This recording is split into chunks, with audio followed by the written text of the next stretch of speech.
C'est exactement ce qu'on fait chaque matin. Tiens, on va peut-être vous faire des économies. Grâce à Frédéric Blancheton, il a une maison pas comme les autres. Il habite à Rieume dans une maison bioclimatique passive. C'est lui qui l'a construite, cette maison. Il est notre invité dans 3 minutes.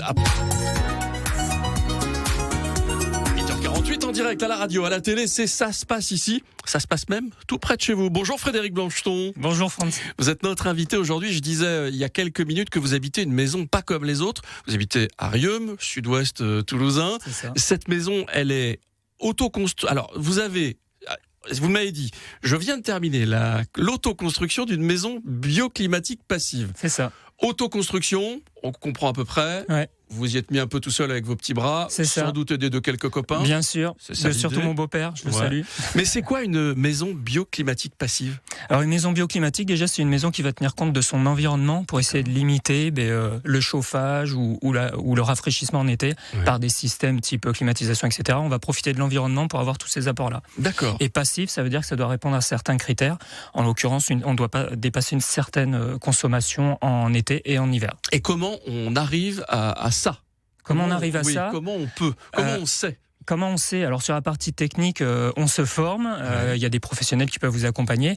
Moi, je l'ai fait moi-même, donc je me suis formé moi-même. Puis après, vous avez des logiciels, d'études thermiques et beaucoup de bon sens. Notamment ce que faisaient les anciens dans le bâtiment ancien. Ça concerne les matériaux ou quand vous parlez de bon sens, ça concerne l'orientation de la maison ? L'orientation de la maison, la prise en compte effectivement des matériaux, de ce qu'ils peuvent apporter sur tous les plans, tout à fait.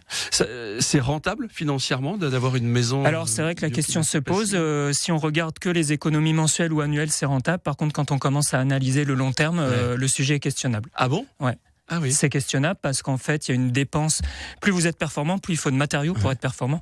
Et ces matériaux, ils ont un coût. Donc, il faut trouver le juste milieu entre le coût et le long terme. Pas voir que l'économie d'énergie au moins. Vous êtes parti d'une maison qui existait déjà ou vous avez tout construit ? Non, je suis parti de zéro. D'accord, de zéro. Vous aviez le terrain ? On avait le terrain. J'ai fait faire le terrassement et la dalle parce que c'était du gros œuvre. Les premières recherches, elles vont vers quoi ?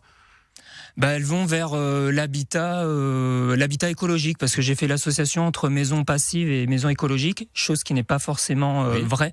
On peut être passif et pas écologique. Et puis on se rend compte, en tout cas moi pour ma part, je me suis rendu compte que quand on construit, même avec des matériaux écologiques, ça reste polluant. Ah oui. Oui, parce que vous utilisez beaucoup de matériaux. Construire une maison en partant de zéro, en tout cas, c'est questionnable sur le plan écologique. Il y a pas mal de personnes, peut-être vous qui nous regardez, qui nous écoutez, qui se disent tiens, et pourquoi pas les maisons en bois ? Ouais, tout à fait. Alors moi, j'ai construit en bois, j'ai fait ce choix-là parce que j'avais une appétence pour ce matériau. Et c'est vrai que le bois a le vent en poupe.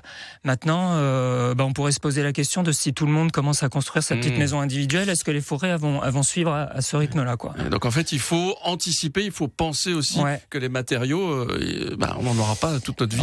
Penser un petit peu différemment, de remettre un petit peu en question aussi tout ce qu'on nous dit et de faire son propre avis, de se faire son propre avis. Alors non seulement vous êtes fait votre propre avis, vous avez construit cette maison bioclimatique passive, Frédéric Blancheton, mais en plus maintenant vous donnez des conseils. Ouais, c'est ça. Suite à ce projet, j'ai commencé à donner des conseils à mes proches, des amis, puis des clients. Et puis j'ai décidé de me former au métier d'habitologue. D'accord. Et oui, donc actuellement, aujourd'hui... C'est un métier qui existe. C'est un métier qui existe, ouais, tout à fait. On apprend des trucs encore ce matin, dis donc. En fait, ça permet aux personnes de prendre des décisions qui vont dans le sens de la santé de leur habitat. D'accord. De leur confort dans cet habitat et des dépenses, des économies liées à cet habitat. Et quand je dis santé, ça peut être quand vous avez un désordre dans une maison, par exemple humidité, etc.